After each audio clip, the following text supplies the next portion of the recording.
I'm the Irish taxi driver. This, my friends, is Suzanne Dhaliwal. I say that right? Yeah, you did. That's right. I've just been speaking to Suzanne about tar sands, but earlier on I put up that I was going to interview Suzanne onto like a social network thing, and there was some very difficult to say it, but very misogynistic, sexist things that were written. Pretty graphic. How do you feel about that? I feel a bit weird, actually. It was a bit shocking, because I haven't been objectified in that way in my work. I've been used as a token brown person for campaigns at organisations, or other ways, but I haven't been sexualised in that way. So it was really, really quite disturbing. I felt quite ashamed, but at the same time, is something that whenever I've, because I've been doing these interviews, whenever I've interviewed a woman, there's always snide comments. There's always, there's never not been one time, generally on the YouTube channel, not so much on the other, but. Yeah, I mean, not to quote myself, but like the other day there was this thing all about MIA too, and that like, oh, she does all this humanitarian stuff, but she said it from her, fancy house in LA or whatever, and there's this different kind of standard or something that's put on women of colour speaking out as well. It's just like, and normally it's more like you're supposed to be completely morally pure, and if you work on oil, then you shouldn't drive a car, and you shouldn't wear leather, or all this stuff. And that's quite, no one ever questions Madonna. They're like, oh, Madonna's doing an amazing I think people do thing. question Madonna. Do they? Not as much though. But I think one of the things is how I see it is I see this whole misogyny thing, like whenever, especially people on the left, especially liberal people, that it seems it's awful. To me, misogyny is the base, it's the root of all abuse in our society, within humanity. We have control things through religion, through schooling, through education, through home life, through parenting. Yeah. It's completely. I think it's also that we think, oh, we're in 2013 now. It's gone. It's invisible. And you mentioned yourself too, it's hard to call it out. It's hard. How do you even question it? How do you take on some like bully thug who's like wolf whistling at a woman? It's impossible almost. I think some of the best people who do it are comedians. Yeah. And they call it out in a good way. But it's difficult. We're not in a culture at the moment that when you are ready to question racism or sexism or misogyny, that it's safe to do it. People get so defensive, and it's like, yeah, you're going to have to stop and think about yourself and your behaviours and what you're doing, and it's really difficult for people to accept that they might be taking on oppressive behaviours that they themselves think they're trying to stop in the world, or that they don't manifest in the world. So it's deep psychology to. Well, I think it's something. It's a personal thing. I think it's something that you have to question within yourself on a daily basis. That either you're not complicit in it or you're not doing it. But to me, it's like it's so inherent within our society. It starts at the top. We have, like what I said to you, all white government. Carla said to me, it's all white government, all male government, all rich government. It's from the top down. Yeah. And it's difficult, and it's in every sphere. It's like it's even in like radical spaces like climate activism. Most of the time, a lot of people who are in powerful positions, who are calling a lot of the shots, it's white middle class males, and there's nothing wrong with that. A lot of my best friends are white middle class males. It's just that then you get this homogeny of thinking, you get this homogeny of thought, and when there is one or two people who are ready to call it out, then you haven't got an ally to call it out with. So these spaces are getting more and more just one way of thinking, and it's really difficult to open it up. It takes some courage, it takes some balls to actually call out those spaces and to try and insect some colour, some more women, so that when this misogyny does happen, at least there's a few other people who can call it out. But at the moment, it's just a lot of people were saying, like, the opening line of Russell Brand's Revolution was, it was because a beautiful woman asked me. And a lot of people said that they stopped reading at that point in the first line.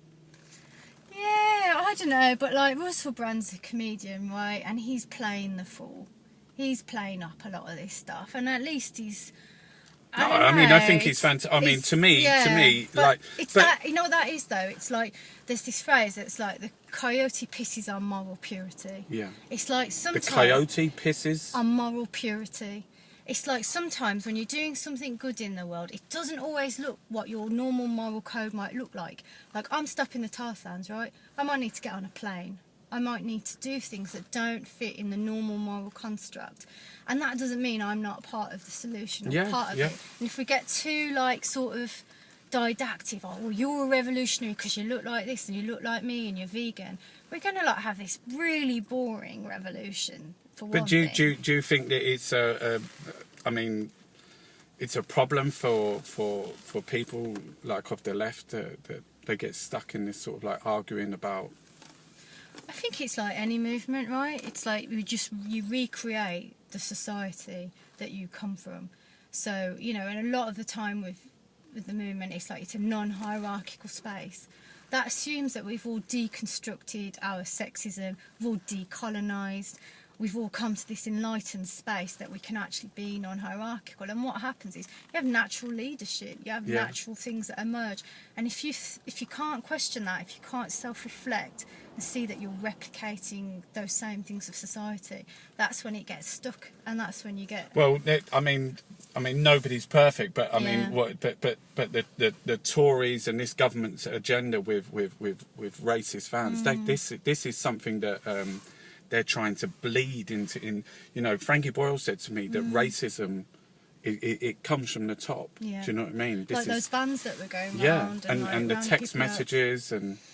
Yeah, and it's weird because I moved back to England from Canada because I was tired of the racism in Canada, and I thought, well, at least in England you can have conversations about it and people are, you know, a bit more mindful of it. And I think there is some of that, but I think because, you know, there is this sense, oh, well, we gave the colonies back and look, all the brown people now, they're in the corner stores and they've got jobs. There's this sense that racism is over, and I think it's more subtle now and it's more insidious in a way. You said, I got a quote that I wrote down that Suzanne said to me when we were just chatting. It says, it's hard for white people to think brown people might have solutions. Yeah, I think I was talking about sort of, you know, it's specifically around climate movement and the climate justice movement. At the moment we're at, like in Canada, the only way to stop the extraction of tar sands is through asserting the rights of Indigenous people. And I think that's something that is going to take a long time for people to understand at times, because to think that, you know, people of colour might have those solutions in their hand, it's hard to think. You think, oh no, my clever climate report or whatever, my lobbying, that's going to do it. So there's a whole decolonisation that has to go into aid, and all these systems that we're working with, you know, it itself has to go through. But this is something, to me, this is, I mean, it is... This kind of, I was talking about Nietzsche the other, and I said it to you about this way that British nationalism and the herd morality, the way they say they get us all together in a group. Look, we're good, we're the good guys. We play cricket, you know. We play by these rules. We're civilized. They're not. Them ones over there, look at them, look at their cultures, look at their things. And this is the war machine. This is how it goes around the world, displacing people for resources, for mining. This is the media. Yeah, and I think that's what makes it hard to self-reflect, because you've been told you're good, you've been told you're on the good side, and if you're working in an NGO, if you're working for good, doing the good work, then it's even harder to reflect and to have that moment. And it's, yeah, I don't know how you break out of it. I'm trying, even just having a chat like this, that we can be open about it. But that's the point of view of racism, isn't it? The racist thinks that they're the good ones. You know, the sexist thinks that, you know, what's the problem? Yeah. What's the problem? And I think that the way that media reflects that, the way that the media plays within cinema, within... music videos. It's you know, it feeds into everything that, you know, the way that toys are divvied out. Yeah. You know what I mean? There's your Barbie. Yeah. Yeah, well, it's going to be interesting to respond to some of those comments. Let's see. Well, I think one of the things is I've wanted to talk to somebody. I've been trying to get someone that I really wanted to interview about sexism, about misogyny, because it's a really difficult place. Yeah. For it puts me in a really like a completely complex and complicated place, because I never know how to react to it, apart from despising the people. But I'm so shocked by it. I get shocked by it. I still get shocked by it. That's good that you even get shocked by it. A lot of people don't even get shocked by it. Like, it's kind of so normalised, and just sharing your experience and your shock and your responses to it in the moment, like, that's such a powerful thing to do. And it's, I mean the way that, like, Caroline Lucas with the page 3, where she stood up in the thing and he said to her, "Can you put your jacket back on?" See, I wondered about that thing with Caroline Lucas, because I think it was great.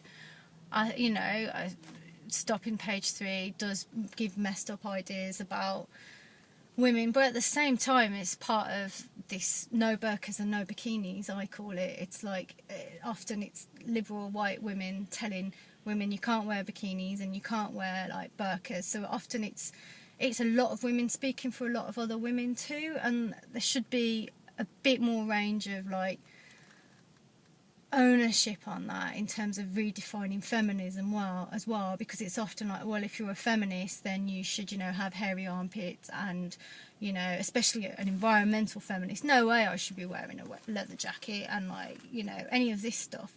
So it becomes really didactic too as well within the feminist movement, and from other white women it gets prescribed on me as well on how I should dress and how I should be a feminist. So it all starts layering up. I'm the artist taxi driver. This, my friends, has been the incredible Suzanne Dhaliwal. Dhaliwal? Dhaliwal. Dhaliwal.